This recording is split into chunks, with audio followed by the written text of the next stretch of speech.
Hello students, welcome back. Last video में हमने admission of partner से रिलेटेड एक न्यूमेरिकल क्वेश्चन किया था, जिसके अंतर्गत हमने सीखा था कि किस प्रकार नए साझेदार की पूंजी के आधार पर पुराने साझेदारों की पूंजी को समायोजित किया जाता है। आज हमारा जो टॉपिक रहेगा उसके अंतर्गत अपन सीखेंगे कि किस प्रकार नए साझेदार की पूंजी की गणना पुराने साझेदारों की पूंजी के आधार पर करते हैं। तो देखिए, इसके लिए हम करेंगे आज प्रश्न संख्या जो आपको दिया हुआ है question number 13। Question number 13, page number है 91, पेज नंबर 91 और क्वेश्चन नंबर है 13। तो देखिए, इस प्रश्न में क्या क्या प्रश्न पढ़ेंगे पहले अपन ध्यान से। ए तथा बी साझेदार हैं, लाभों को 3:2 के अनुपात में बांटने 31 दिसंबर 2016 को उनका स्थिति विवरण इस प्रकार था। बैलेंस शीट दी हुई है, देखिए। अब बैलेंस शीट के नीचे सूचनाएं क्या है कि उन्होंने सी को लाभों में 1/5 हिस्से के लिए निम्न शर्तों पर साझेदारी में सम्मिलित करने का निर्णय लिया। मतलब ए और बी साझेदार है जिनका लाभ विभाजन अनुपात 3:2 दिया हुआ है, और सी को 1/5 हिस्से के लिए फर्म में प्रवेश करते हैं और प्रवेश से संबंधित निर्णय लिए गए। पहला निर्णय देखिए क्या दिया हुआ, संदिग्ध ऋणों के प्रावधान को 2000 रुपए से बढ़ा दिया जाए, स्टॉक के मूल्य को 4000 से बढ़ा दिया जाए और भूमि एवं भवन के मूल्य को 18000 रुपए तक बढ़ा दिया जाए। कर्मचारी क्षतिपूर्ति कोष से दायित्व 2000 पर निर्धारित किया गया है। सी ख्याति का अपना हिस्सा 10,000 रुपए नगद लाया। उपरोक्त पुनर्मूल्यांकन व समायोजन कर लेने के बाद सी अपनी पूंजी के लिए ए तथा बी की संयुक्त पूंजी के 20% के बराबर पूंजी लाएगा। पुनर्मूल्यांकन खाता साझेदारों के पूंजी खाते और सी के प्रवेश के बाद फर्म का स्थिति विवरण तैयार कीजिए। तो इस प्रश्न के अंतर्गत हमें क्या करना है, तीन चीजें बनानी है, जैसा कि प्रश्न में कहा है। पुनर्मूल्यांकन खाता, साझेदारों के पूंजी खाते और प्रवेश के बाद का फर्म का चिट्ठा बनाना है। तो सबसे पहले देखिए, मैं बना रहा हूं यहां पे रीवैल्यूएशन अकाउंट। तो हमने यहां पे लिखा रीवैल्यूएशन अकाउंट। सबसे पहले में रीवैल्यूएशन अकाउंट बनाना है। अब रीवैल्यूएशन अकाउंट बनाएंगे तो आपको यह बात मालूम है कि रीवैल्यूएशन अकाउंट बनाने के लिए क्या रूल्स अपन अप्लाई करेंगे। आप जानते हो कि रीवैल्यूएशन अकाउंट में 3 चीजों को अपन रिकॉर्ड करते हैं। अपन अच्छी तरह डिस्कशन कर चुके थे रीवैल्यूएशन पे, कौन कौन सी 3 चीजों को रिकॉर्ड करते हैं सर। इसमें एसेट, लायबिलिटीज और प्रोविजन, इन तीनों की वैल्यू में कोई चेंजमेंट होता है तो उसे रिकॉर्ड करते हैं। माइनस, प्लस, प्लस, माइनस का मतलब डिक्रीज, इंक्रीज, और इधर ये इंक्रीज, डिक्रीज। इसे डेबिट में रिकॉर्ड करते हैं, इसे क्रेडिट में रिकॉर्ड करते हैं। आपको ये रूल बताया हुआ है हमने। तो हमने आपको क्या बताया था कि अगर एसेट की वैल्यू डिक्रीज हो जाती है तो रिवैल्यूएशन के डेबिट में रिकॉर्ड होती है, और एसेट की वैल्यू इंक्रीज हो जाती है तो रिवैल्यूएशन के क्रेडिट में रिकॉर्ड होती है। और लायबिलिटीज और प्रोविजंस का अपोजिट रूल होगा। लायबिलिटीज और प्रोविजंस की वैल्यू इंक्रीज होगी तो डेबिट साइड में रिकॉर्ड करेंगे, और लायबिलिटीज और प्रोविजन की वैल्यू डिक्रीज होगी तो क्रेडिट साइड में रिकॉर्ड करेंगे। तो इस तरह ये रूल आपको फॉलो करना, और ये रूल मैंने आपको बस इतना सा ही रूल बताया हुआ है कि आपको इतना ध्यान होना चाहिए, लास्ट में ध्यान होना चाहिए कि रीवैल्यूएशन अकाउंट का जो भी बैलेंस होता है ओल्ड पार्टनर में ओल्ड रेशियो में ट्रांसफर हो जाता है। चलिए देखते हैं क्वेश्चन में क्या क्या पॉइंट्स दिए हुए।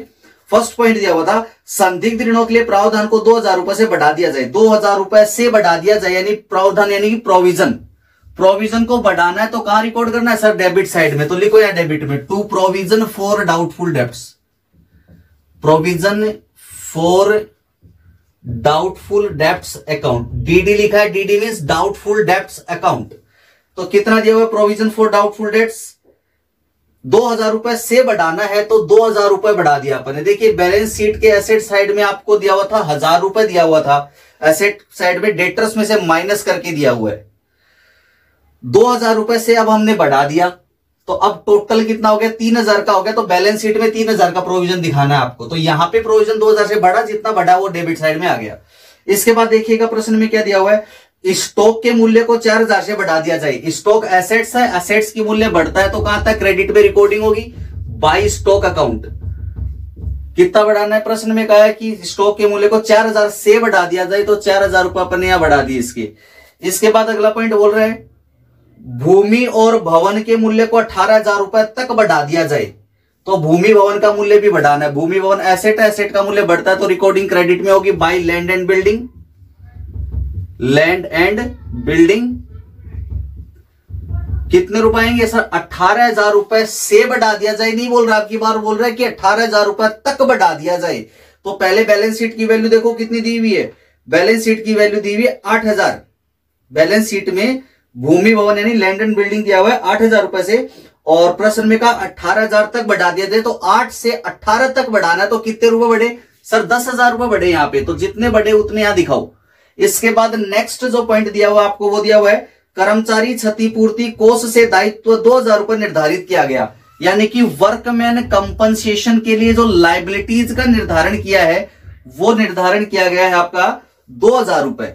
लेकिन अब वर्कमैन कंपनसेशन लाइबिलिटीज का जो समायोजन करना होता है, पहले वर्कमैन कंपनसेशन रिजर्व से करना पड़ता है, अगर ऐसा रिजर्व बनाया हो तो। अगर रिजर्व नहीं है तो फिर रिवोल्यूशन से करेंगे। तो देख लेते हैं एक बार बैलेंस शीट के लाइबिलिटी साइड में, बैलेंस शीट के लाइबिलिटी साइड में देखिए वर्कमैन कंपनसेशन फंड दिया हुआ है आपको रुपए 5,000 से।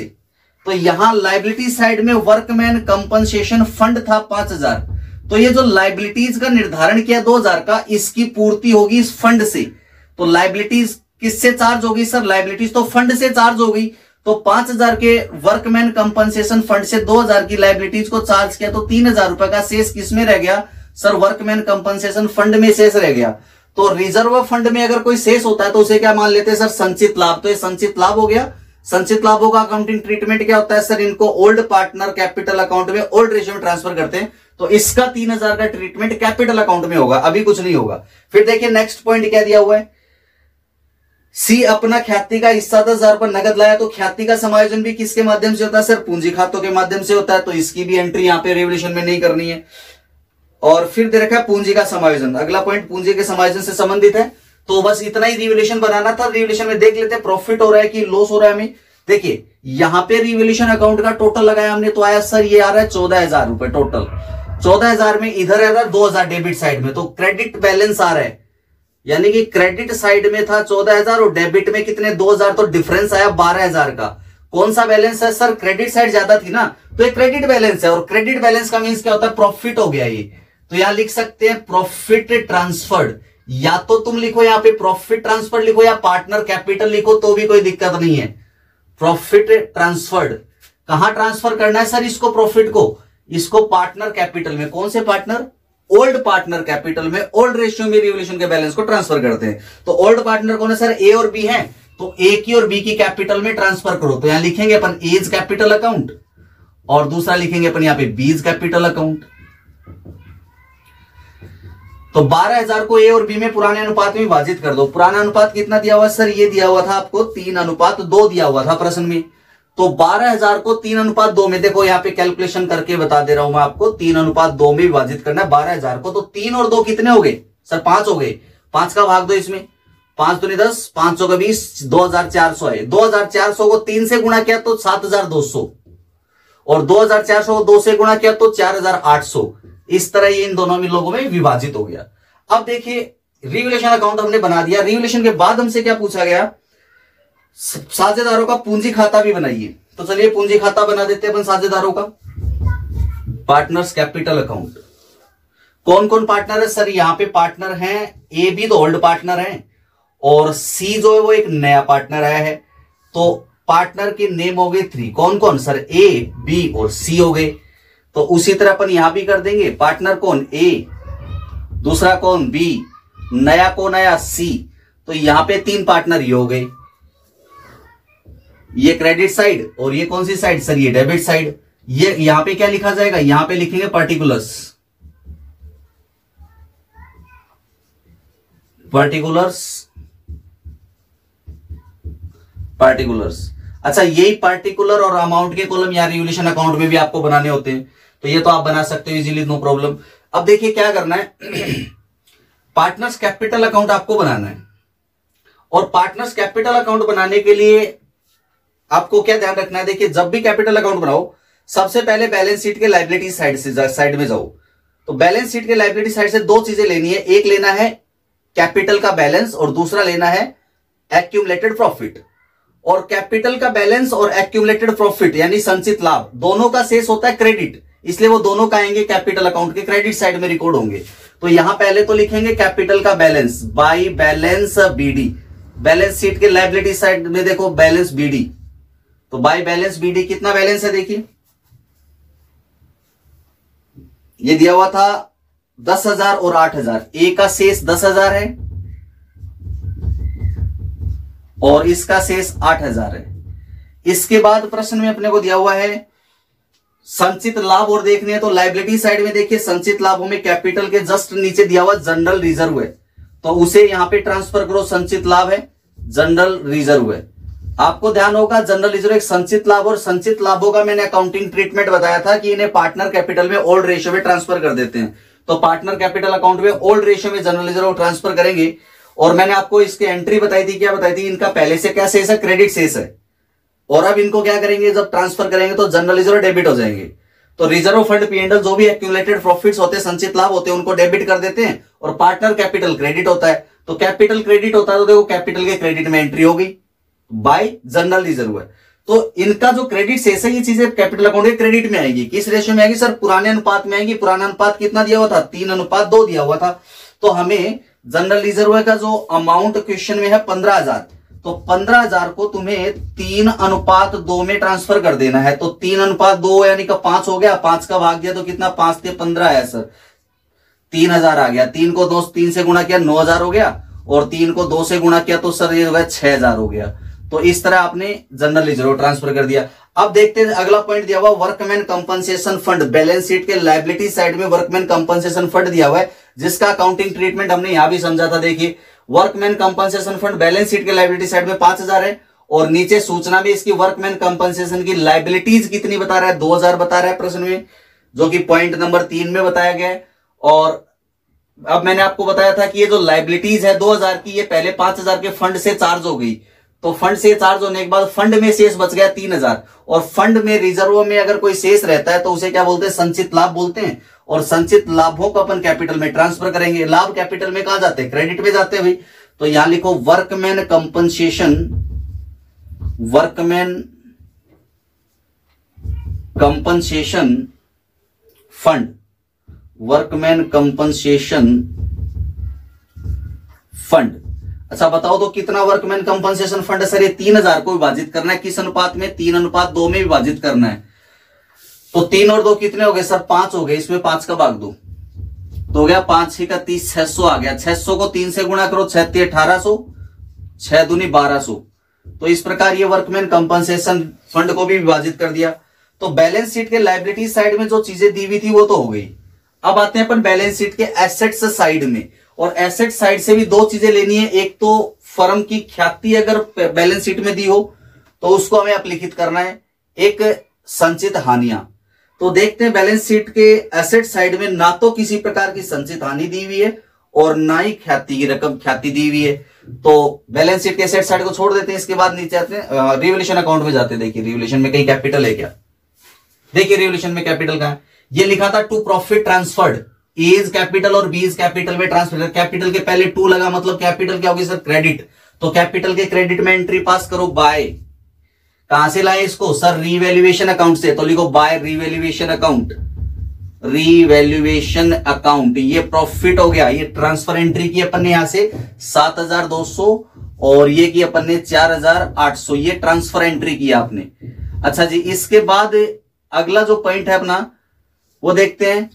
रिवैल्यूएशन के आइटम ट्रांसफर करने के बाद आओ सूचनाओं में। सूचनाओं में क्या लेना है, अन्य जो सूचना बैलेंस शीट के नीचे दी है वहां से लेना है। एक तो साझेदार की पूंजी लेनी है, नए साझेदार की पूंजी, दूसरा ख्याति के लिए समायोजन करना, और तीसरा पूंजी से संबंधित जो समायोजन दिया वो करना है। तो प्रश्न में बोला है कि सी को 1/5 हिस्से के लिए निम्न शर्तों पर प्रवेश दिया गया है, और पहला पॉइंट ऋणों के प्रावधान का था वो कर दिया अपन ने। स्टॉक के मूल्य को बढ़ा दिया जाए, ये भी रिवैल्यूएशन में हो गया। कर्मचारी क्षतिपूर्ति का दायित्व, तो ये भी अपना हो गया। सी अपना चौथा पॉइंट देखिए, सी ख्याति का अपना हिस्सा 10,000 रुपये नगद लाया। तो सी अपनी ख्याति का हिस्सा नगद में लाएगा तो पहली एंट्री क्या होती है sir, cash account debit to goodwill entry कर देते हैं, या cash account debit to premium for goodwill entry कर देते हैं। फिर वो गुडविल को ओल्ड पार्टनर में ट्रांसफर करते हैं। कौन से रेशियो में सर? सैक्रिफाइस रेशियो में। तो एंट्री क्या होती है? Goodwill premium for goodwill account debit to capital, तो कैपिटल क्रेडिट होती है। तो by premium for goodwill, premium for goodwill account, तो ये एंट्री में पास करनी है। तो नया साझेदार तो ख्याति की रकम लाता है, वो किसके लिए लाता है? ये तो पुराने साझेदारों के लिए लाता है भाई। पुराने साझेदारों किस अनुपात में बांटी जाएगी सर? त्याग अनुपात में बांटी जाएगी। तो ख्याति की रकम लाया नया साझेदार, कितनी? 10,000 की ख्याति की रकम ला रहा है, और इस 10,000 की ख्याति की रकम को पुराने साझेदारों में त्याग अनुपात में बांटेंगे। तो त्याग अनुपात प्रश्न में कहीं नहीं दिया हुआ। जब प्रश्न में त्याग अनुपात नहीं दिया हुआ है और नया अनुपात भी नहीं दिया हुआ है, दोनों में से कोई अनुपात नहीं हो, ना तो त्याग अनुपात हो ना नया अनुपात हो, तो इस कंडीशन में पुराने अनुपात को ही त्याग अनुपात मान लिया जाएगा। क्या करना है? जब प्रश्न में नया अनुपात भी ना दिया गया हो और ना प्रश्न में त्याग अनुपात दिया गया हो, तो त्याग अनुपात जो है वो नए पुराने अनुपात के बराबर आएगा। तो आप इससे नया अनुपात ज्ञात करोगे, फिर त्याग अनुपात ज्ञात करोगे, लंबी प्रोसेस जाएगी। तो आप इसमें इतनी बात याद रख लो कि अगर प्रश्न में त्याग अनुपात भी नहीं दिया है और प्रश्न में नया अनुपात भी नहीं दिया है, सिर्फ प्रश्न में दिया क्या है? पुराने साझेदारों का पुराना अनुपात दिया हुआ है और नए साझेदार का लाभ में हिस्सा कितना है, बस वो दिया हुआ है। इसके अलावा साझेदारों का त्याग अनुपात भी नहीं है और नया अनुपात भी नहीं है। तो उस कंडीशन में त्याग अनुपात पुराने अनुपात के बराबर होगा। तो त्याग अनुपात 3:2 पुराने के बराबर रह जाएगा। तो 3:2 में 10,000 को बांटेंगे तो 6,000 ए के हिस्से में आएंगे और 4,000 बी के हिस्से में आएंगे। कैसे आएंगे? 3 और 2 कितने हो गए सर? 5 हो गए। 5 का भाग 2, 5 दूनी 10, 2,000 आया। 2,000 को 3 से गुणा करो, कितने सर? 6,000 हो गए। 2,000 को 2 से गुणा करो सर, कितने हो गए? 4,000 हो गए। तो इस प्रकार आपने प्रीमियम फॉर गुडविल का भी एडजस्टमेंट कर दिया। मैंने आपको पिछले वीडियो में भी बताया था कि यहां प्रीमियम फॉर गुडविल की जगह डायरेक्ट आप गुडविल भी कर सकते हो, कोई प्रॉब्लम नहीं है। अगला पॉइंट देखिए, उपरोक्त पुनर्मूल्यांकन एवं समायोजन करने के बाद सी अपनी पूंजी के लिए ए व बी की संयुक्त पूंजी के 20% के बराबर पूंजी लाएगा। प्रश्न में सी की पूंजी नहीं दी, यही पॉइंट हमें सीखना था इस प्रश्न से कि जब नए साझेदार की पूंजी की राशि ना दी हो तो नए साझेदार की पूंजी की राशि किस प्रकार ज्ञात करेंगे। तो देखिए, नए साझेदार की पूंजी की रकम कैसे ज्ञात करनी है। इसने प्रश्न में क्या कहा है? लैंग्वेज को समझो। जो अगर लैंग्वेज को आप समझ गए तो फिर आपको क्वेश्चन में कभी प्रॉब्लम नहीं आनी है। तो देखिए, आपने क्या कहा कि सर इसमें यह कहा गया है कि सी अपनी पूंजी के लिए ए तथा बी की पूंजी के 20% के बराबर राशि लाएगा, पूंजी के 20% के बराबर लाएगा। तो अपन देख लेते हैं कि इसकी पूंजी कितनी है, ए और बी की संयुक्त पूंजी। अब संयुक्त पूंजी कौन सी? संयुक्त समायोजित पूंजी होनी चाहिए। तो यहां पे आप ऐसा करो, इसका लगाओ, पहले टोटल लगाओ और ए और बी की अंतिम पूंजी बैलेंस सीडी निकालो, कितनी आ रही है? 20, 10, 20, 27, 28 और 34। इसका टोटल आ रहा है 34,000। ए का क्रेडिट साइड का टोटल 34,000 है, डेबिट में कोई टोटल नहीं दिया हुआ। तो इसका मतलब डेबिट में इसका बैलेंस कितना हो गया? कैपिटल का क्लोजिंग बैलेंस, इसको कहेंगे टू बैलेंस सीडी, जो कि कितना रहा? 34,000 में से कुछ माइनस करना है नहीं, तो 34,000 इसका क्लोजिंग बैलेंस रह जाएगा। यहां लिखा अपन ने 34,000 टोटल इक्वल हो गया। इसके बाद देखिए, इसका टोटल आ रहा है 24,000। अब हमने इसका 24,000 टोटल लगाया, इधर माइनस कुछ करना है तो बैलेंस सीडी कितना आ गया सर? 24,000 आ गया। इधर का टोटल भी हमने कितना लगा दिया सर? 24,000 टोटल लगा दिया। इतना काम हो गया, दोनों टोटल इक्वल रखना है। अब सी की पूंजी हमें प्रश्न में दी भी नहीं है, तो सी की पूंजी हमें ज्ञात करनी है। ए और बी की संयुक्त पूंजी के 20% के बराबर पूंजी लाता है। तो अब ए और बी की पूंजी कितनी है? ये है ए और बी की पूंजी 34,000 और 24,000। तो हमें क्या करना है? ए और बी की संयुक्त पूंजी के 20% के बराबर ये पूंजी लाएगा। तो सी की पूंजी अभी हम ज्ञात कर लेते हैं। देखिए कैसे ज्ञात करनी है। यहां बताया गया कि ए और बी की संयुक्त पूंजी निकालनी है। तो ए की पूंजी कितनी सर? ए की पूंजी अंतिम शेष देखना है 34,000। बी की पूंजी कितनी? बी की पूंजी सर, बी की अंतिम पूंजी है 24,000। तो 24,000 प्लस 34,000 कितने हो गए सर? ये हो गए 58,000। अब इसमें सी की पूंजी कितनी हुई, ये क्या होगी, ए और बी की संयुक्त पूंजी हो गई। अब इस संयुक्त पूंजी का कितना हिस्सा, सी की पूंजी कितनी होगी, सी की पूंजी प्रश्न के अनुसार ए तथा बी की संयुक्त पूंजी का 20% होगा। जैसा कि आपको देखिए यहां पे पॉइंट नंबर 5 में बोला हुआ है कि उपरोक्त पुनर्मूल्यांकन तथा समायोजन कर लेने के बाद सी अपनी पूंजी के लिए ए तथा बी की संयुक्त पूंजी के 20% के बराबर पूंजी लाएगा। तो ये सारे समायोजन कर लेने के बाद ए और बी की पूंजी ये है और इस पूंजी की संयुक्त पूंजी के 20% के बराबर। तो इस पूंजी की संयुक्त राशि हुई 58,000। तो 58,000 के 20% के बराबर सी की पूंजी हो जाएगी 20/100। तो ये हो जाएगी 11,600। 20%, इसका मतलब सी की पूंजी होगी 11,600, जिसे सी क्या करेगा, नगद में लेकर आता है। तो सी नगद लाएगा अपनी पूंजी की राशि। तो एंट्री क्या करेंगे, cash account debit to C's capital. तो कैपिटल क्रेडिट हुआ ना, तो क्रेडिट में लिखेंगे by cash account. By cash account कितना लिखना है सर, ये लाएगा 11,600 रुपए लाएगा। इधर भी टोटल 11,600 लग जाएगा और इधर भी टोटल कितना हो जाएगा, 11,600 हो जाएगा। और बैलेंस भी कितना रह जाएगा, 11,600, क्योंकि कुछ माइनस तो करना है ही नहीं। तो ये अपना कैपिटल अकाउंट बनके तैयार है। तो हमने इस प्रश्न में सीखा कि किस प्रकार नए साझेदार की पूंजी की गणना हमें करनी है। तो रिवैल्यूएशन अकाउंट बनाया, पार्टनर कैपिटल अकाउंट बनाया। अब हम बनाएंगे बैलेंस शीट इस प्रश्न में। तो बैलेंस शीट बनाने के लिए हमें क्या करना है, जो एडजस्टमेंट क्वेश्चन में दिए हुए हैं वो एडजस्टमेंट करना है। पुरानी बैलेंस शीट को देख के नई बैलेंस शीट बनानी है। तो देखिए बैलेंस शीट का फॉर्मेट बना लेता हूं मैं यहाँ पे। इसको अगर आपको लिखना हो तो आप इसको या तो लिख सकते हैं या फिर इसका आप स्क्रीनशॉट ले सकते हो। ए और बी की कैपिटल थी, एज कैपिटल और ये थी बीज कैपिटल। आप स्क्रीनशॉट लेना चाहो तो इस क्वेश्चन का भी स्क्रीनशॉट ले सकते हो। चलिए अब देखते हैं, बैलेंस शीट का फॉर्मेट बना लेते हैं।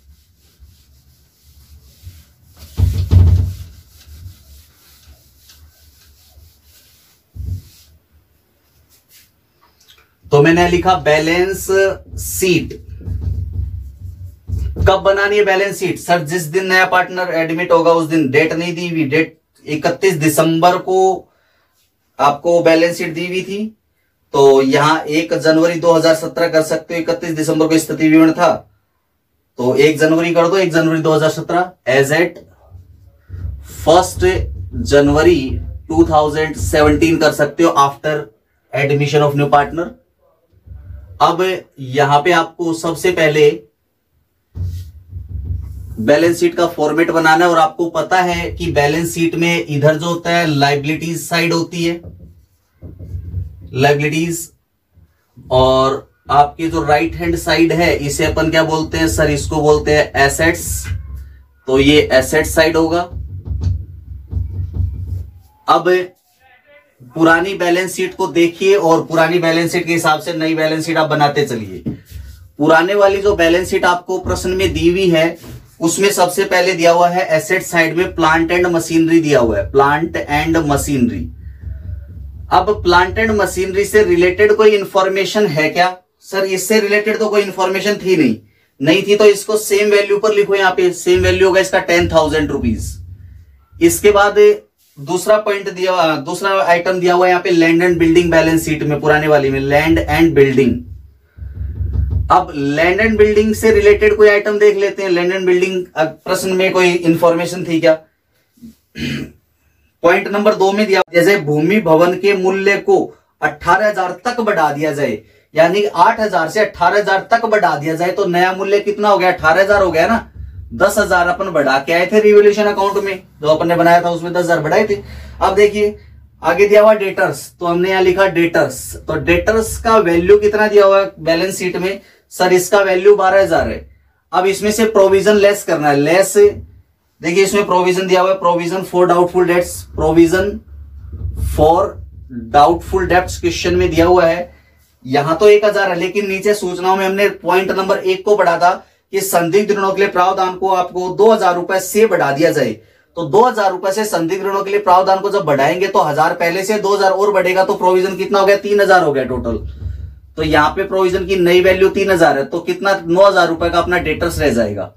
इसके बाद देखिए नेक्स्ट पॉइंट है डेटर्स के बाद दिया हुआ है स्टॉक, तो हम यहां लिख देंगे स्टॉक। तो स्टॉक की वैल्यू, पुरानी वैल्यू कितनी बैलेंस शीट में सर 12,000 रुपए की स्टॉक दी हुई है, लेकिन पॉइंट नंबर 2 में देखा था कि स्टॉक के मूल्य को 4,000 से बढ़ा दिया जाए। 12 बैलेंस शीट में 4,000 से बढ़ाना है, 12 और 4 कितने हो गए 16,000 हो गए सर स्टॉक की वैल्यू, तो 16,000 यहां पे दिखा दी। इसके बाद अगला पॉइंट दिया हुआ आपको कैश दिया हुआ, स्टॉक के बाद अगला पॉइंट दिया हुआ कैश, अगला पॉइंट है यहां पे कैश। अब देखते हैं कैश के बारे में क्या बोला हुआ है।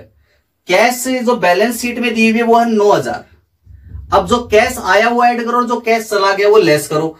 कैश गया कहीं नहीं, किसी को हमने कैश का पेमेंट नहीं किया, बस कैश आया था। कौन लाया था, देखिए पॉइंट नंबर 4 कहा था कि सी ख्याति का अपना हिस्सा 10,000 नगद लाया, तो 10,000 रुपए सी ख्याति का हिस्सा नगद लाया, तो कैश व्यापार में 10,000 ये आई। फिर सी जो नया साझेदार फर्म में प्रवेश करता है वो अपनी पूंजी की रकम 11,600 ये भी कैश में ला रहा है फर्म में, तो फर्म में 11,600 की कैश ये आई। तो टोटल फर्म में कैश कितनी होगी सर, ये तो होगी 21,600, 30,600 की टोटल कैश होगी फर्म में, तो यहां कैश बैलेंस हो गया 30,600। इसके अलावा कोई नई एसेट्स वगैरह होगी तो अपन नीचे सूचनाओं में देख लेंगे। और अब देखिए आप लायबिलिटी साइड में आइए। लायबिलिटी साइड में सबसे पहले आपको पुरानी बैलेंस शीट में कैपिटल दिया हुआ है, तो कैपिटल पहले थी तो अब भी कैपिटल रहेगी, बिजनेस में ये आइटम तो रहता ही है। तो कैपिटल किसकी, ये जो कैपिटल बैलेंस सीडी में आई है क्लोजिंग कैपिटल, ये कैपिटल हमें रिकॉर्ड करनी है अब की बार। तो एज कैपिटल, बीज कैपिटल और सीज कैपिटल को रिकॉर्ड करेंगे। इसकी 34,000 है, इसकी 24, और इसकी कितनी कैपिटल है सर, इसकी 11,600। तो टोटल करो इसका कितना हो गया सर, ये टोटल हो जाएगा इधर 600, तो ये हो जाएगा, और 448 और 9 ये हो जाएगा, और 336 69,600 यानी 69,600 रुपए की इसकी कैपिटल हो जाएगी। एबीसी तीनों की पूरी फर्म की कैपिटल हो गई। अब देखिए बैलेंस शीट के लायबिलिटी साइड में दिया हुआ था जनरल रिजर्व है। अब रिजर्व का आपने क्या किया सर, ये तो कैपिटल में ट्रांसफर हो गया था, तो इसका अकाउंट क्लोज, इसको छोड़ दीजिए। इसके बाद दूसरा था वर्कमैन कंपनसेशन फंड। तो वर्कमैन कंपनसेशन फंड का हमने क्या किया था, देखिए वर्कमैन कंपनसेशन फंड था 5,000 का। 5,000 के वर्कमैन कंपनसेशन फंड को अपन ने यहां पे दिखाया हुआ है कैपिटल में, कितना दिखाया हुआ है, ये यहां पे 3,000 दिखाया हुआ है। 3 कैसे दिखाया हमने, क्योंकि नीचे सूचनाओं में 2,000 का तो इससे संबंधित दायित्व उत्पन्न हो रहा था ना, तो वर्कमैन कंपनसेशन फंड 5,000 में 2,000 का तो दायित्व एडजस्ट हो गया, बाकी का 3,000 हमने यहां पे बांट दिया था, तो वर्कमैन कंपनसेशन फंड भी अब यहां पे नहीं आएगा। फिर इससे संबंधित जो दायित्व उत्पन्न हुआ था वर्कमैन कंपनसेशन फंड से संबंधित, वो दायित्व यहां लिखेंगे, तो यहां लिखेंगे liability for workman compensation. WC का मतलब वर्कमैन कंपनसेशन कर देंगे यहां पे, जो कि अपने को कितना दिया हुआ है सर, ये दिया हुआ है अपने को 2,000 का दायित्व था। पॉइंट नंबर 3 में दिया हुआ, देखिए आप पॉइंट नंबर 3 में 2,000 का दायित्व निर्धारित किया गया, 2,000 अपन ने यहां पे लिख दिया, और फंड जो है वो एडजस्ट हो गया, कुछ लायबिलिटी में 2,000 का और बाकी 3,000 कैपिटल में एडजस्ट हो गया था। इसके बाद दिया हुआ वर्कमैन कंपनसेशन फंड के बाद पुरानी बैलेंस शीट के लायबिलिटी साइड में क्रेडिटर दिया हुआ है, तो हम यहां लिख देते हैं क्रेडिटर्स। अच्छा बताओ तो मेरे को क्रेडिटर से रिलेटेड कोई इंफॉर्मेशन थी क्या सर, यहां क्रेडिटर से रिलेटेड कहीं कोई इंफॉर्मेशन नहीं थी पूरे क्वेश्चन में, तो इसका मतलब ये हुआ कि क्रेडिटर पहले जितना था अब भी उतना ही रहेगा। 12,000 पहले पुरानी वैल्यू थी और न्यू वैल्यू भी कितनी 12,000 ही रह जाएगी। अच्छा इसके बाद और प्रश्न में क्या दिया हुआ है सर, इधर तो काम पूरा हो गया अपना बैलेंस शीट के लायबिलिटीज और एसेट साइड में। कुछ एक बार इंफॉर्मेशन को देख लेते हैं, कहीं कुछ आइटम रह तो नहीं गया। देखिए पहला पॉइंट प्रावधान, अपने प्रावधान को बढ़ा दिया यहाँ पे, फिर था स्टॉक चेंज कर दिया, लैंड एंड बिल्डिंग का हो गया, कर्मचारी क्षतिपूर्ति का जो दायित्व 2,000 था वो अपने यहाँ पे दिखा दिया। इसके बाद ख्याति में हिस्सा 10,000 नगद लाया, तो ख्याति में हिस्सा लाया वो यहाँ एंट्री कर दी और कैश में भी जोड़ दिया। इसके बाद उपरोक्त समायोजन के बाद ए बी की पूंजी, ये पूंजी अपन ने दिखा दी और पूंजी की रकम जो कैश में लाया वो कैश में जोड़ दी। सब काम हो गया, कुछ भी नहीं बचा है। अब बस बचा क्या है, टोटल बचा है। बैलेंस शीट के दोनों साइड का टोटल लगाओ, और बैलेंस शीट की दोनों साइड का टोटल क्या होना चाहिए, इक्वल आना चाहिए। अगर टोटल इक्वल आया दोनों साइड का तब तो आपका क्वेश्चन क्या सही है, अगर इक्वल नहीं आया इसका मतलब कहीं ना कहीं जरूर मिस्टेक हुई है। तो एक बार टोटल लगा के देखिए कितना टोटल आ रहा है, 83,600 आ रहा है लायबिलिटी साइड का टोटल। इधर एसेट साइड का टोटल और लगा लेते हैं अपन, तो ये हो जाएगा 600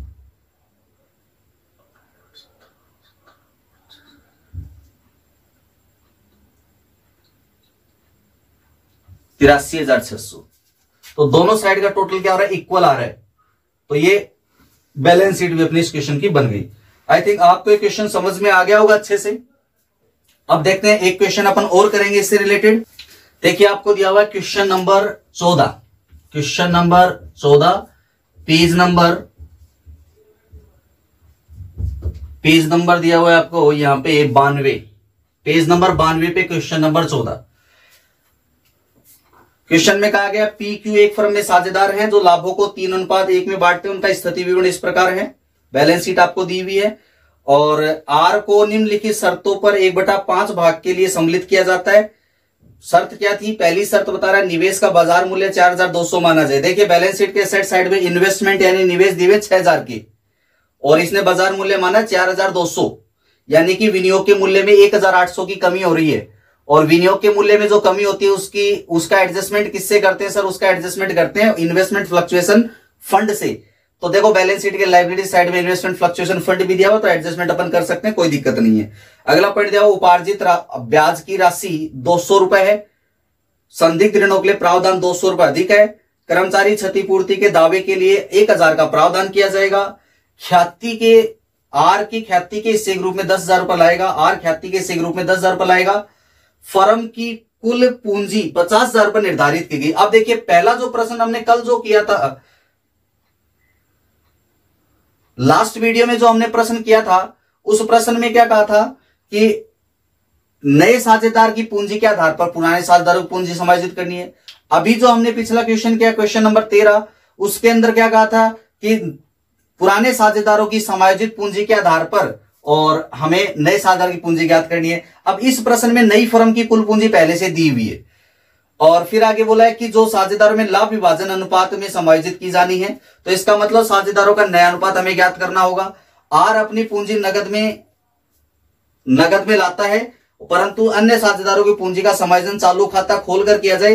पुनर्मूल्यांकन खाता, पूंजी खाता और नई फर्म का स्थिति विवरण तैयार कीजिए। तो सबसे पहले आप बनाओगे यहाँ पे रीवैल्यूएशन अकाउंट। देखिए रीवैल्यूएशन अकाउंट का आपको रूल पता है, अभी अपन ने लिखा भी था थोड़ी देर पहले, एक बार मैं फिर लिख देता हूं रीवैल्यूएशन अकाउंट का रूल। यहां पे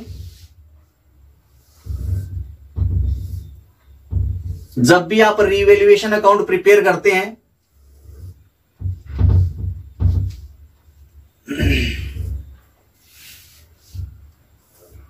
ये होगा आपका पार्टिकुलर्स और साइड कौन सी है सर, ये डेबिट साइड है। यहां क्या आएगा अमाउंट, पार्टिकुलर्स, यहां क्या आएगा सर अमाउंट। ये तो आप बहुत अच्छे तरह से जानते हैं कि कौन कौन से कॉलम बनते हैं। अब देखिए रिवैल्यूएशन में क्या रिकॉर्ड करते हैं सर, एसेट लायबिलिटीज और प्रोविजन में जो भी चेंजमेंट होंगे उन चेंजमेंट्स को रिकॉर्ड करेंगे। तो यहां पे रूल क्या था, minus plus plus plus minus minus, debit और क्रेडिट। मींस एसेट में इंक्रीज और लायबिलिटी प्रोविजन में डिक्रीज रीवैल्यूएशन के क्रेडिट में रिकॉर्ड होगी, और एसेट में डिक्रीज और लायबिलिटी प्रोविजन में अगर कोई इंक्रीज होता है तो वो रीवैल्यूएशन अकाउंट के डेबिट साइड में रिकॉर्ड होगी। अब देखिए प्रश्न में पहला पॉइंट बोला था निवेश का बाजार मूल्य 4,200 माना जाए। निवेश मतलब इन्वेस्टमेंट अपनी संपत्ति होता है, एसेट्स होती है। तो देखो इन्वेस्टमेंट जो था इसकी बुक वैल्यू कितनी है, बुक वैल्यू मतलब जो बैलेंस शीट में दी हुई है वो बुक वैल्यू है। तो बुक वैल्यू है 6,000, बैलेंस शीट के एसेट साइड में दी हुई है। और इसकी जो मार्केट वैल्यू है क्वेश्चन पॉइंट नंबर 1 में जो अपने को मार्केट वैल्यू दी हुई है वो कितनी दी हुई है, 4,200। तो देखिए बुक वैल्यू 6,000 थी और मार्केट वैल्यू 4,200, इसका मतलब वैल्यू क्या हो रही है, डाउन हो रही है सर। इसकी वैल्यू गिर रही, कितने रुपए से सर, 1,800 रुपए से इसकी वैल्यू क्या हो गई, रिड्यूस हो गई। अच्छा रिड्यूस का मतलब क्या होता है, कमी हो गई। इसकी वैल्यू क्या होगी, रिड्यूस हो गई सर, यानी कम हो गई इसकी वैल्यू इन्वेस्टमेंट की 1,800 रुपए से। और इन्वेस्टमेंट की वैल्यू जब कम होती है तो इसका एडजस्टमेंट किससे होता है सर, इसका एडजस्टमेंट होता है इन्वेस्टमेंट फ्लक्चुएशन फंड से, जो कि बैलेंस शीट के लायबिलिटी साइड में दिया हुआ है। कितना दिया हुआ है देखो, इन्वेस्टमेंट फ्लक्चुएशन फंड में कितना बैलेंस है बैलेंस शीट के लायबिलिटी साइड में सर, 1,000 रुपए का बैलेंस है। तो ये 1,000 का बैलेंस, तो देखो कमी कितनी हो रही है सर, कमी हो रही है 1,800 की। लेकिन फंड में कितना बैलेंस है सर? फंड में बैलेंस है सिर्फ 1000। तो 1800 में से 1000 तो आप फंड से एडजस्ट कर दोगे इस कमी को, तो बाकी 800 रुपए की जो कमी बची उसका एडजस्टमेंट कहां से करोगे? बाकी जो कमी की राशि है वो जाएगी रीवैल्यूएशन से चार्ज होगी।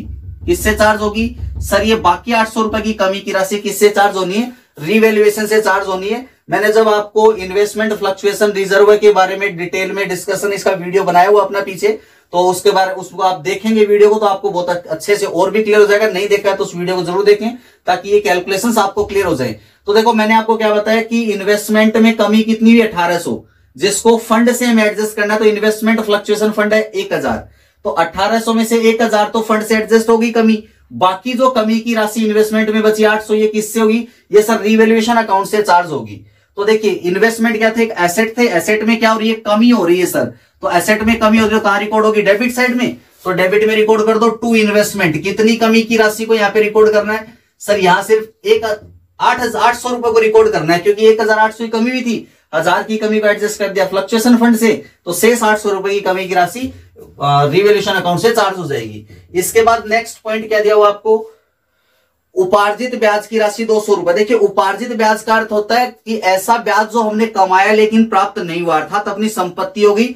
तो यहां पे ऐसी संपत्ति पहले से बैलेंस शीट में नहीं है, तो यहां ये संपत्ति क्या हो रही है? बढ़ रही है। एसेट्स बढ़ रही है तो कहां रिकॉर्ड होगी सर? क्रेडिट में रिकॉर्ड होगी।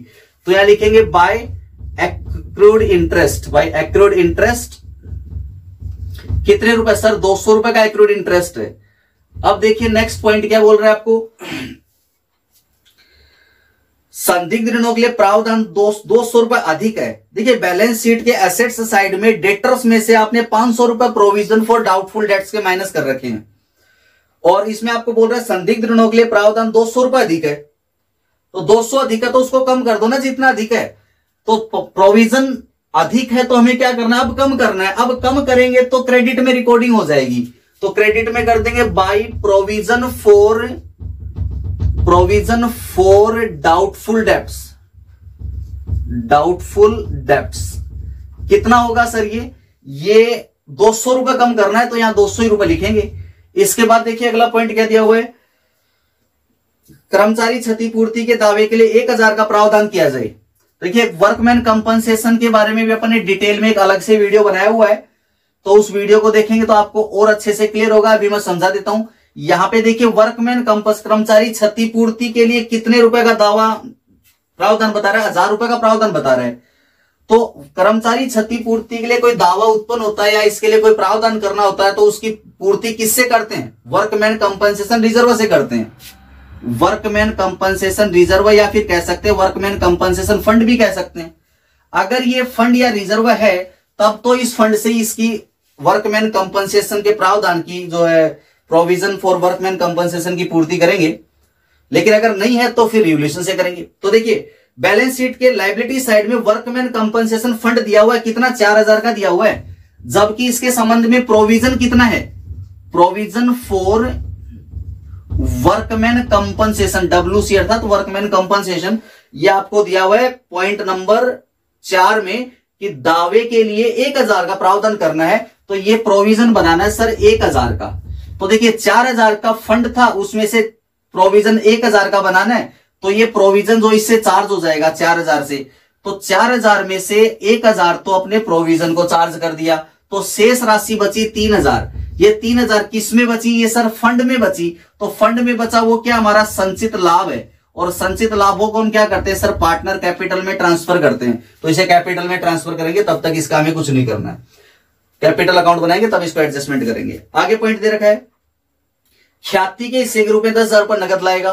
तो इसका ख्याति का समायोजन भी किससे होता है सर? इसका समायोजन भी पूंजी खाते से होता है। तो पूंजी खाते में देखेंगे फर्म की कुल पूंजी, पूंजी से संबंधित समायोजन तो पूंजी खाते में होंगे। तो अपना रिवोल्यूशन अकाउंट कंप्लीट है। अपन क्या करते हैं? इसका टोटल लगा लेते हैं। 800 रुपए इधर टोटल आया, और इधर भी अपन ने टोटल लगाया 800 रुपए। लेकिन देखिए इधर था टोटल 400, 800 में से 400 माइनस किए तो शेष अंतर की राशि रहेगी 400। तो शेष अंतर की राशि जो आपकी 400 रह गई है, इस 400 रुपए अंतर की राशि को आप पुराने साझेदारों में हस्तांतरित कर दोगे। ये क्या हुआ? प्रॉफिट हुआ कि लॉस हुआ है? देखिए सर डेबिट साइड ज्यादा थी, तो डेबिट बैलेंस का मतलब होता है लॉस, तो यहां लिख सकते हो by loss transfer. Credit balance का मतलब होता है प्रॉफिट, और रिवैल्यूएशन के डेबिट बैलेंस का मतलब होता है लॉस, तो यहां लिख सकते हो लॉस ट्रांसफर्ड। तो लॉस को मुझे ट्रांसफर करना कहां, पुराने साझेदारों के पूंजी खातों में। पुराने कौन थे सर, यहां पुराने थे पी और क्यू, तो मैंने लिखा है भाई पीज कैपिटल अकाउंट और क्यूज कैपिटल अकाउंट।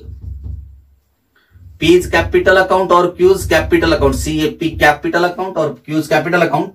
अच्छा किस अनुपात में सर, पुराने में। पुराना अनुपात कितना है, 3:1 दिया हुआ है, तो 400 रुपए को 3:1 में करेंगे तो 300 हो जाएगा कि नहीं, ये तो सिंपल सी कैलकुलेशन है। तो इस तरह आपने बना दिया, रिवैल्यूएशन अकाउंट कंप्लीट कर दिया। अब आपको इस प्रश्न में दूसरा क्या बनाना है सर, इसमें बनाना है हमें पार्टनर कैपिटल अकाउंट बनाना है। तो बना लेते हैं अपन पार्टनर्स कैपिटल अकाउंट।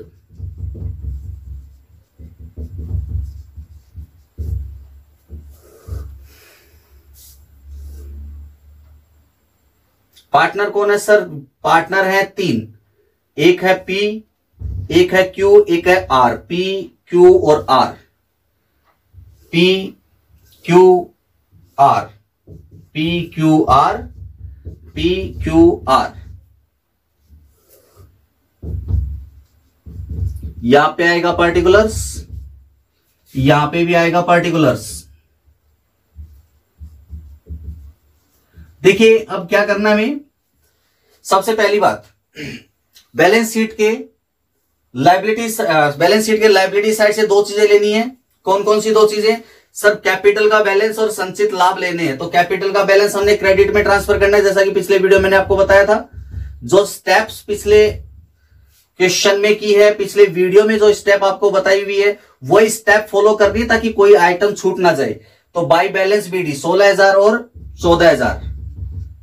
इसके बाद इसी साइड में देखना है कोई संचित लाभ, तो जनरल रिजर्व दिया हुआ था, वो जनरल रिजर्व भी लिया हुआ यहां पे, बाई जनरल रिजर्व क्रेडिट में आएगा, जनरल रिजर्व अकाउंट।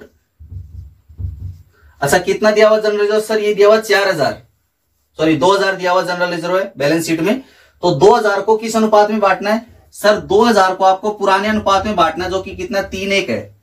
तो 3 और 1 कितने होते हैं 4। 2,000 में 4 का भाग दो, कितने आएंगे सर, 2,000 में 4 का भाग दिया, 4 पंजो 20, 500, 5 × 1500, और कितना आएगा सर 500। ये आपने बांट दिया, ठीक है, इतना हो गया। इसके बाद ऊपर देखिए दिया इन्वेस्टमेंट फ्लक्चुएशन फंड। तो इन्वेस्टमेंट फ्लक्चुएशन फंड तो वैसे ही पूरा हो गया था, इन्वेस्टमेंट में कमी भी थी 1800 की, और फंड से कितना एडजस्ट, 1,000 रुपए फंड में था, तो पूरा फंड एडजस्ट किससे हो गया, कमी की राशि से हो गया। इन्वेस्टमेंट में जो कमी हुई थी, तो इस फंड में तो कोई शेष नहीं रहा, तो इसे छोड़ देते हैं। फिर अगला दे रखा था वर्कमैन कंपनसेशन फंड।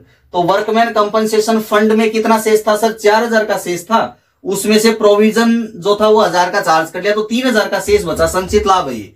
अब इसका क्या करना है, इसे पुराने साझेदारों में पुराने अनुपात यानी कि 3:1 में बांट देना है। तो यहां लिखेंगे अपन by workman compensation fund account.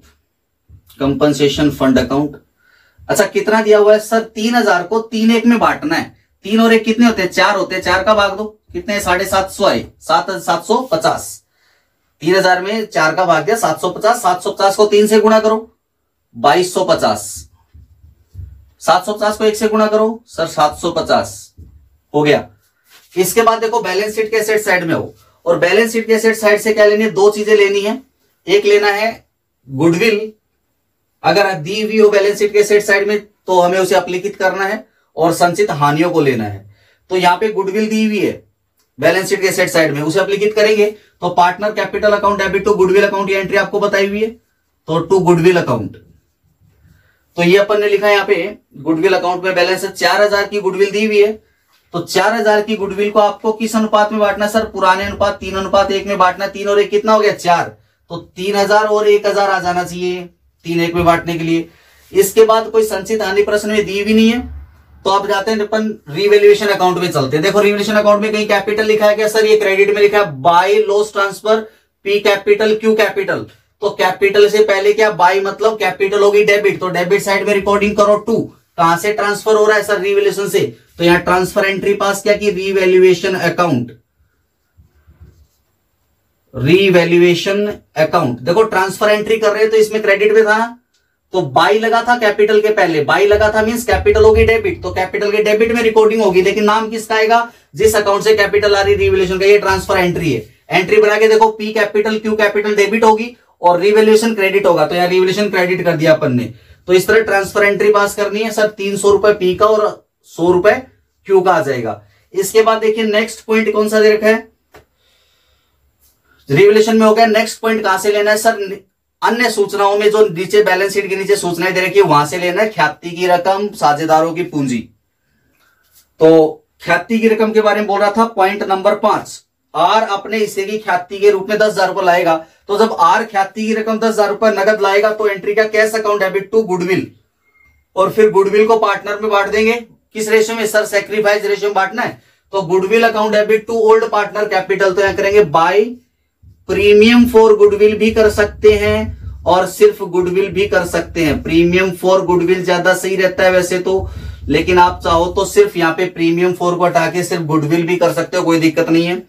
तो प्रीमियम फॉर गुडविल के लिए कितने रुपए लाए, 10,000 लाए, जो कि पी और क्यू में किस अनुपात में बांटना है सर, इसे बांटना है पुरान त्याग अनुपात में बांटना है। किस अनुपात में, नया साझेदार जो ख्याति की रकम फर्म में लेकर आता है उसे पुराने साझेदारों में त्याग अनुपात में विभाजित कर दिया जाता है। तो त्याग अनुपात देखिए क्या दिया हुआ है प्रश्न में, प्रश्न में था कि पी और क्यू पार्टनर थे 3:1 में, आर नया साझेदार आया है 1/5 हिस्से के लिए। अब आर अपना हिस्सा इन दोनों में किस अनुपात से ले रहा है वो नहीं बताया, इसका मतलब प्रश्न में त्याग अनुपात नहीं है, और प्रश्न में नया अनुपात भी नहीं बताया।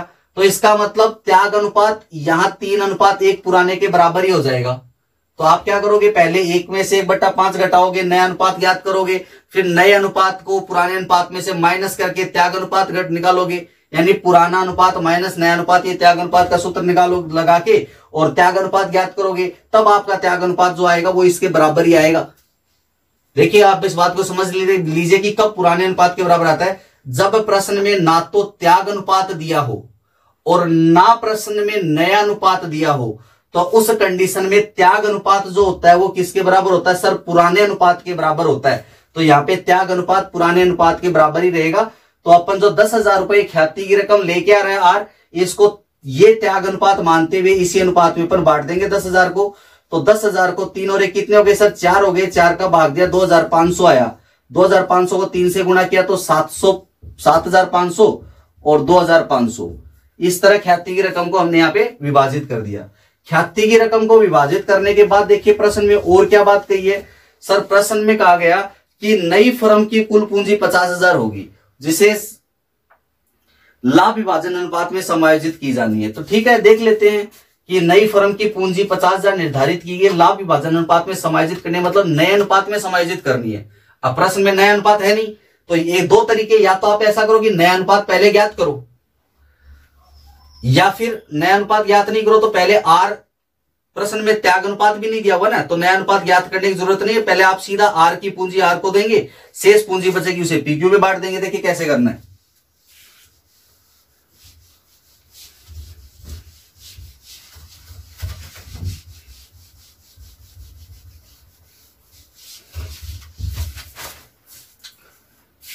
फर्म की कुल पूंजी कितनी है, फर्म की कुल पूंजी सर, फर्म की कुल पूंजी 50,000 है, इसे सभी साझेदारों में बांटना है कि इसमें पी क्यू आर में बांटना है। वैसे तो पी क्यू आर में नया अनुपात में बांटना है, तो पहले ऐसा करो, या तो नया अनुपात निकाल लो। सर नया अनुपात नहीं निकालना चाहते, प्रश्न में त्याग अनुपात नहीं दिया हुआ, तो नया अनुपात नहीं निकालो, तो दूसरे तरीके से भी कर सकते हैं। देखिए 50,000 की पूंजी में आर कितने हिस्से के लिए फर्म में साझेदार बना है सर, आर है 1/5 हिस्से के लिए, तो 1/5 हिस्सा आर का दे दो पहले पूंजी में, तो आर की पूंजी कितनी होगी सर, 10,000 हो गई। शेष पूंजी 50 में से आर की 10 है, तो शेष 40,000 किसकी बची सर, पी क्यू के लिए बच गई। और पी क्यू का अनुपात कितना था, 3:1, तो इस 40,000 को इस 3:1 में पी क्यू में बांट दो, तो पी क्यू में बड़ी कितनी 4, 3 और 1 4 हो गए, 40,000 में 4 का भाग लगाया 10,000, 10,000 को 3 से गुणा किया 30,000 और 10,000, तो इस प्रकार ये आपकी पूंजी होगी। अब इस पूंजी को, ये अंतिम पूंजी है ए पी क्यू और आर की, इसे बैलेंस सीडी में दिखाओ, यहां पे टू बैलेंस सीडी, यहां लिखेंगे टू बैलेंस सीडी, 30,000, 10,000 और 10,000, ये अपन ने दिखा दिया। ठीक है सर, इतना काम हो गया। अब क्या करना है कि आर नया साझेदार है तो अपनी पूंजी नगद में लेके आएगा, तो यहां लिखेंगे अपन बाई कैश अकाउंट। आर अपनी पूंजी नगद लाएगा तो 10,000 रुपए आर अपनी पूंजी नगद ले आया। शेष जो साझेदार बचे, कौन बचा शेष साझेदार? सर शेष बचे जो पुराने साझेदार है ना, पी और क्यू, इनकी पूंजी का समायोजन कैसे करना? देखो प्रश्न में क्या कहा था, आर अपनी पूंजी नगद में लाता है परंतु अन्य साझेदारों की पूंजी का समायोजन चालू खाते खोलकर किया जाएगा।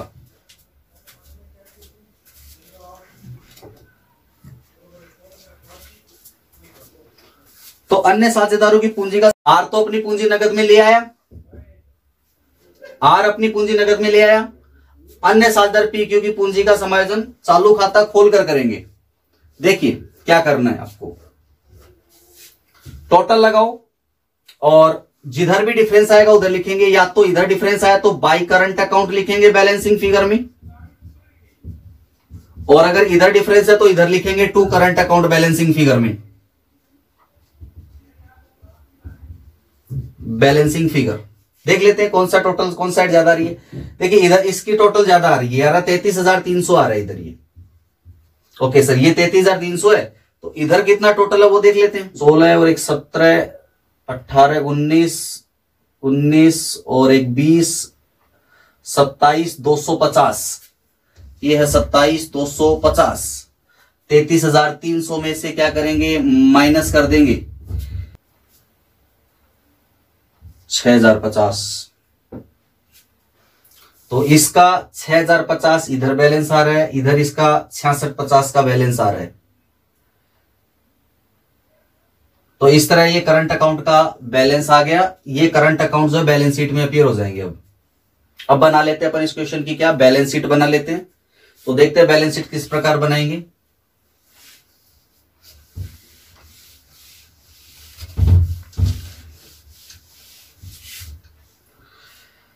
तो मैं लिख दे रहा हूं balance sheet as at, date जो क्वेश्चन में दिया वो लिख देंगे। हालांकि इस क्वेश्चन में कोई डेट दी हुई नहीं है, आई थिंक दी हुई है वैसे डेट, बैलेंस शीट कब की है, बैलेंस शीट की डेट नहीं दी हुई। डेट नहीं है तो कोई दिक्कत नहीं, जो बैलेंस शीट में डेट दी हो बैलेंस शीट की वो डेट लिख दे।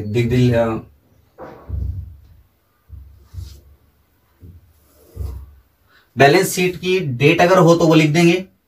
ये कौन सी साइड है सर, ये लाइबिलिटीज साइड होती है, ये है एसेट्स साइड होती है। यहां पे लिखेंगे अपन अमाउंट, यहां भी लिखेंगे अपन क्या चीज, अमाउंट। देखिए बैलेंस शीट, पुरानी बैलेंस शीट देखेंगे, उसके बेस पर अपने को न्यू बैलेंस शीट प्रिपेयर करनी है। तो यहां लिखा सबसे पहले कैश, जो पुरानी बैलेंस शीट में दिया हुआ था, कितना दिया हुआ था सर, 4,000 का दिया हुआ था। और कैश आया क्या सर, एक तो नया साझेदार अपनी पूंजी के रूप में 10,000 की कैश लेके आया है, प्लस नया साझेदार अपनी ख्याति की रकम भी 10,000 रुपए कैश में लेके आया था, तो 20,000 रुपए कैश ले आए। तो फर्म में कैश हो गई टोटल 24,000। इसके बाद दिया हुआ है अपने को डेटर्स, तो मैंने यहां लिखा डेटर्स, और डेटर्स की वैल्यू जो बैलेंस शीट में वो है 16,000। उसमें से अपने को लेस करना है प्रोविजन फॉर डाउटफुल डेट, जैसा कि क्वेश्चन में दिया हुआ है प्रोविजन फॉर डाउटफुल डेट्स। यहां तो 500 घटाया हुआ है बैलेंस शीट में, लेकिन नीचे सूचनाओं में क्या बोल रहा था कि 200 रुपए अधिक है। तो हमने क्या किया था, पॉइंट नंबर 3 को देखिए, 200 रुपए अधिक है तो हमें 200 रुपए कम करना है, यानी 300 रुपए रखना है। बाकी तो 200 रुपए प्रोविजन के थे वो अपन रिवोल्यूशन में दिखाई चुके हैं। तो यहाँ पे बचेगा 15,700 रुपए बचेगा सर। इसके बाद देखिए बैलेंस शीट में दिया हुआ है आपको स्टॉक, तो यहां पे मैंने लिख दिया स्टॉक। स्टॉक की वैल्यू बैलेंस शीट में दी हुई थी 18,500, और स्टॉक के संबंध में कोई सूचना अपने पास यहाँ पे कोई भी सूचना नहीं थी, तो जितना है उतना लिख देते हैं। 18,500 दिया हुआ है, मैं यहाँ 18,500 स्टॉक की वैल्यू लिख देता हूं। अच्छा, स्टॉक की वैल्यू के बाद क्या दिया हुआ, इन्वेस्टमेंट। तो इन्वेस्टमेंट जो है उसको अपन मार्केट वैल्यू पर ले आए हैं। इन्वेस्टमेंट की जो मार्केट वैल्यू ना उस पे लिखना है, क्योंकि इसमें जो 1,800 रुपए की कमी हुई थी उसमें से 800 रुपए तो रिवोल्यूशन से चार्ज कर लिए थे और 1,000 रुपए इन्वेस्टमेंट फ्लक्चुएशन फंड से चार्ज कर लिए थे। तो यहां पे इन्वेस्टमेंट अपनी मार्केट वैल्यू पर आ जाएगा, ये मार्केट वैल्यू पर आ गया। इसके बाद दे रखा है गुडविल। अब गुडविल तो हमने क्या किया था, बैलेंस पार्टनर कैपिटल के इधर देखो डेबिट साइड में दिखा दिया, तो इसका तो अपने राइट ऑफ कर दिया अपन ने। और जब किसी अकाउंट को राइट ऑफ कर देते तो दोबारा वो बैलेंस शीट में अपीयर होता नहीं है, दोबारा बैलेंस शीट में रिकॉर्ड नहीं होगा। तो ये तो काम सर अपना हो गया। अब देख लेते कोई नई कोई एसेट और रह गई क्या। देखो बिल्कुल रह गई। एक तो आपको पॉइंट नंबर 2 पढ़ो, बोला ना उपार्जित ब्याज की रकम 200 रुपए। तो उपार्जित ब्याज मतलब ब्याज कमाया लेकिन मिला नहीं, इन फ्यूचर मिलेगा तो एसेट हो गई। तो यहां एसेट में लिखेंगे एक्रूड इंटरेस्ट 200 रुपए। और फिर देखिए यहां पे लिखा हुआ है बाई करंट अकाउंट। तो बाई मतलब करंट अकाउंट डेबिट हो गया, डेबिट हो गया तो कहां आएगा सर, एसेट में आएगा। तो मैं लिख देता हूं किसके अकाउंट से आ रहा है, पी के। तो P's current account, P's current account, इसका वैल्यू लिख देंगे पीज करंट अकाउंट का। ये पीज करंट अकाउंट का वैल्यू लिख दिया। अच्छा इतना काम हो गया सर। अब आओ लाइबिलिटी साइड में आ जाओ। इसके अलावा कोई इंफॉर्मेशन आपको इसमें नहीं दी हुई। तो लाइबिलिटी साइड में देखते हैं, पहला आइटम था क्रेडिटर्स। अब क्रेडिटर्स की वैल्यू कितनी है सर, यहां है 11,000।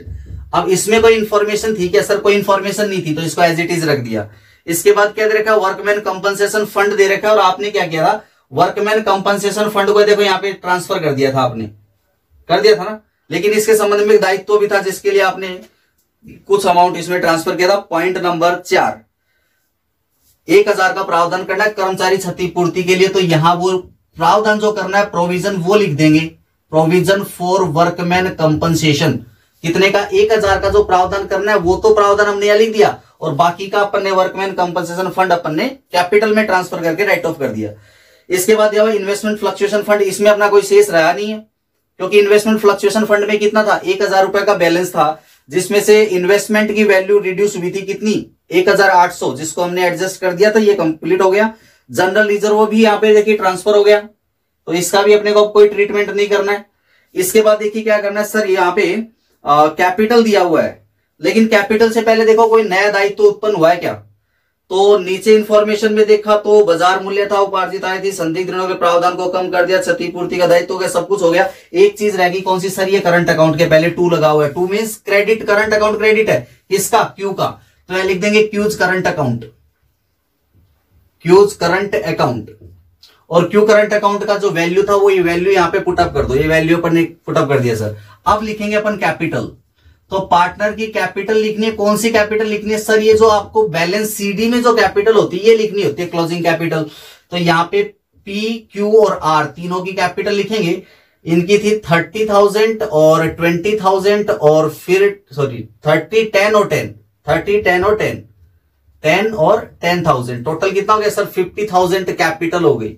अब क्या करो, इनको आप ऐड करो, सबको टोटल लगाओ, मतलब तो इनका टोटल लगाएंगे तो टोटल दोनों साइड का क्या होना चाहिए, इक्वल होना चाहिए, तब तो आपके क्वेश्चन क्या है सही है, अदरवाइज कहीं ना कहीं आपने क्वेश्चन में मिस्टेक की है।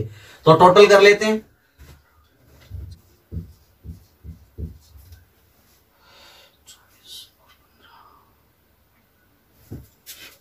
तो इसका अपन टोटल लगाते हैं, तो इसका टोटल भी कितना आ रहा है, इसका टोटल भी आ रहा है आपका 68,650 इसका टोटल आ रहा है, और 68,650 इसका टोटल आ रहा है।